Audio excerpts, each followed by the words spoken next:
What if I told you that the secret to accumulating wealth is not about earning more, but about eliminating 80% of your thoughtless spending? What if I told you that the frantic feeling, the crushing certainty that you are always behind financially is not a flaw in you, but a failure in your systematic design? Money is not a boundless ocean. It is a finite resource, and your anxiety stems from letting the world spill its contents.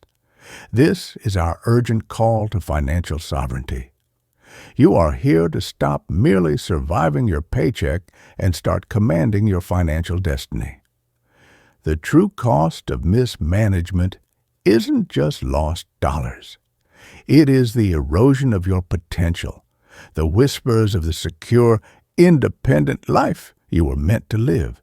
You must choose. Will you be the victim of the market or its master? The first act of wisdom is discernment. Look closely at your expenses. What if I told you that 80% of your current financial activity is noise, while only 20% creates genuine future security? You must become ruthless in your focus, not on what keeps you busy, but on what moves your soul toward freedom. The second act is reverence for structure. Control is born not from scarcity, but from the deliberate act of planning. You need to establish sacred, unyielding boundaries around your income. This is the 50-30-20 rule, a simple but profound promise to yourself.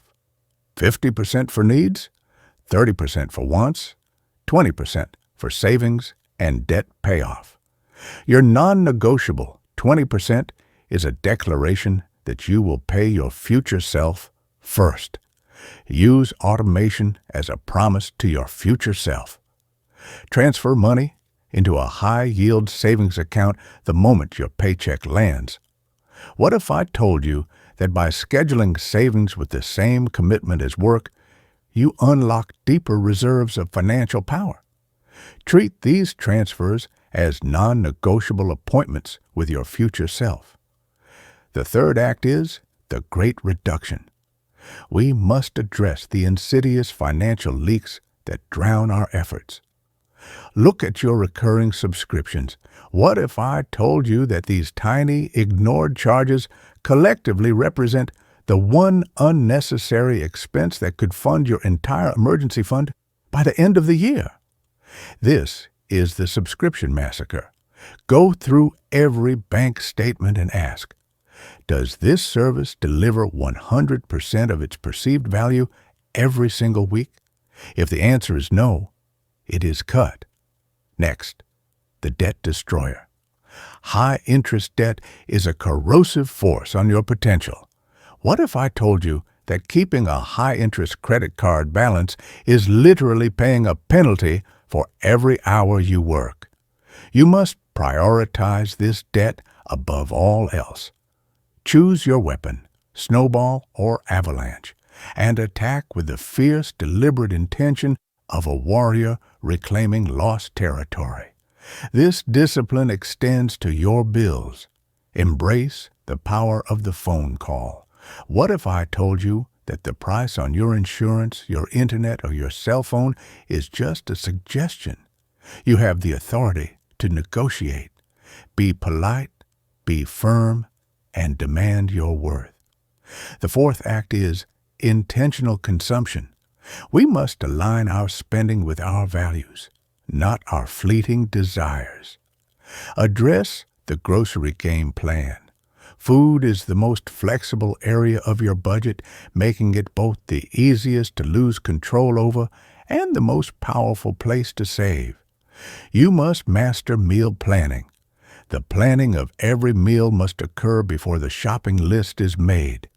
What if I told you that a simple switch to store brands and an embrace of one less meat-based meal per week is a financial lever that can save you thousands?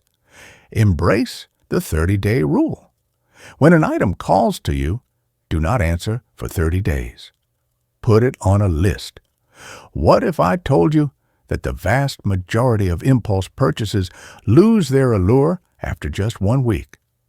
Your commitment to delay is your shield against the market's psychological warfare. Browsing is not a hobby. It is a vector for spending. Finally, the DIY principle. That $5 coffee, the takeout lunch, the simple repair you outsourced. These are all transactions that sacrifice your money for minimal convenience. What if I told you that the time invested in making your own coffee or packing your own lunch is an investment that yields a 90% return? Reclaim these costs as a badge of honor. The final act is the long view. Mastery is not a sprint. It is the sustainable, rhythmic dance of a life well lived. Your energy is the true currency. Schedule a no-spend challenge to give yourself a full financial reset. What if I told you that a single week of only necessary spending could fundamentally recalibrate your entire definition of need versus want?